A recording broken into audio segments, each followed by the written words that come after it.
I have a black-eyed kid story that is not normal, if these things ever can be normal. I've held on to it and hardly told anyone, partly because it sounds so dang weird. And part of why I don't tell anybody is because it sounds so silly. The year was 2005. I was in my mid-20s. My mother and I took a girls' trip to Orlando to do all the usual touristy things. We'd completed a fun night at one of the entertainment districts, and we were thoroughly tired. We were heading back to the parking garage. It was the middle of the night, not very busy, and we had taken our time to sit on a bench and soak up the atmosphere as people left. There were no other people in sight. There were several moving walkways to get to the parking garage, kind of like the airports have. Right as we approached a walkway, a couple of children came walking speedily, thoroughly in tandem right up behind us. I mean, right up behind us. Not quite touching, but very close. It was instantly confusing because it was too late for kids to be out alone. The earliest it could have been was 11 p.m., if it not 1 or 2 a.m. At first I thought they might need help, which is why they were heading right for us. My mom is a school teacher and seems to attract children like a lighthouse anyway. So why wouldn't they head over for her? I'm used to being in public and having our plans derailed by random distressed children running to seek her like heat-seeking missiles. But then, these two particular kids didn't say anything. They seemed happy and laughing with each other. Did I mention they were fast and very, very close? They were too close to get a really good look at, and I could only see the tops of their heads. We got on the walkway, and they got on behind us. Again, right behind us.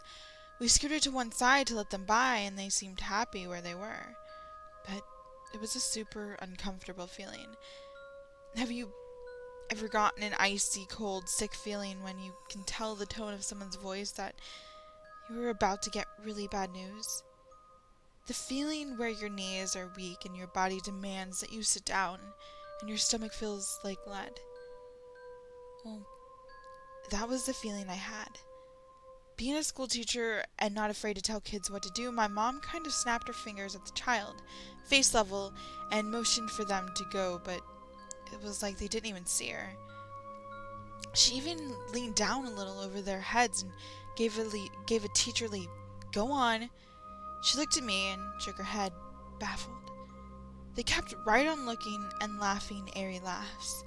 We kept inching away, and they didn't really seem to inch, but they would still be right there again. Now, for some reason, I just couldn't actively turn my back to walk away from these two, and my mom seemed to be in the same boat. My mom stood sideways with her back to the railing. I managed to stagger me and my mom so that I was far enough away to look at them better. Sorry, Mom. I literally used you as a human shield. They looked like carbon copies of each other, with one just a little bit older. I'd guess maybe ages 6 and 8. Very average looking, lean, but healthy. Nondescript, very clean clothes, matching sneakers, khaki-like pants, plain t-shirts of the same color. Their mouths were stained blue from a candy or a blue drink, or did they get into some jello shooter somehow? Short blonde hair and black eyes. Solid black eyes. No whites. Their eyes looked extra wet and shiny like pools of oil. They kept looking at each other and laughing airy, high. They would kind of move their heads like they were talking and understood each other. My mom and I got off the walkway, and I kind of held her arm and guided her off to the side by a planter. I walked backward for a bit. I even pulled out my phone and acted like I was going to make a call or something. Anything to get away from those super creepy kids. Again, I just couldn't bring myself to keep walking with my back turned to them. The kids stood off a ways and kept staring at each other and continued their laughing conversation. Then they started moving their hands like people do when they talk. Not Sign language, more like conversational hand motions. What is it up with those kids? They aren't normal. My mom shuddered and rubbed her arms. I don't know, but I wish they'd go away, I quietly said. Oh, for hell's sake, this is ridiculous, my mom fumed as she headed for the next walkway. I wanted to stay put until they left, but she was off, and at least on the walkway we could get closer to the car without turning our backs. The kids got on behind us, again, and again, much, much too close. My mom rolled her eyes, but we stood with our backs to the rails, facing each other. My mom kept her chin up. She was not going to have these little pranksters give whatever satisfaction they wanted. But I kept looking at the little buggers, just face on and keeping my expression as boring as possible, but they didn't look at us. Something told me that I shouldn't ask them anything, like if I did, then they would start looking at us. Then something really weird happened. The smaller one started dancing. Dancing. Very gracefully and very adult moves. He was so coordinated. His mouth was smiling and staying open. His tongue was stained blue and had little sharp teeth. His black eyes glittered. I felt like throwing up again, then the tall one relaxed into a lean with one arm on the rail. He smiled a wide smile and nodded approvingly. He had a sincere look of admiration on his face for the little one's moves. The whole posture looked very adult.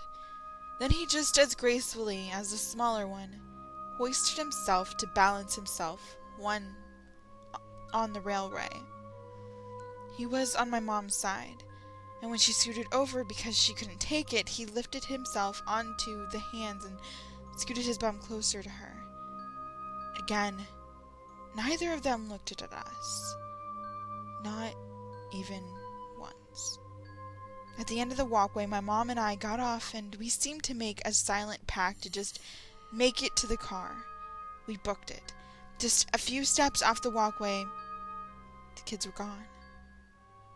Nowhere to be seen, but I felt like I could still hear them laughing. And we kept going for the car. Once we were all locked in, my mom was deluge of, I never seen such creepy kids in my life. Were they drunk? How could they be drunk? How were they out this late? What were they, and why do I feel so sick? She taught elementary school half of her life and seen just about every kind of kid, and that's saying something. Every once in a while we talk about it, but it ends pretty quickly. Remember those kids? Is all one of us has to say to know what we're talking about.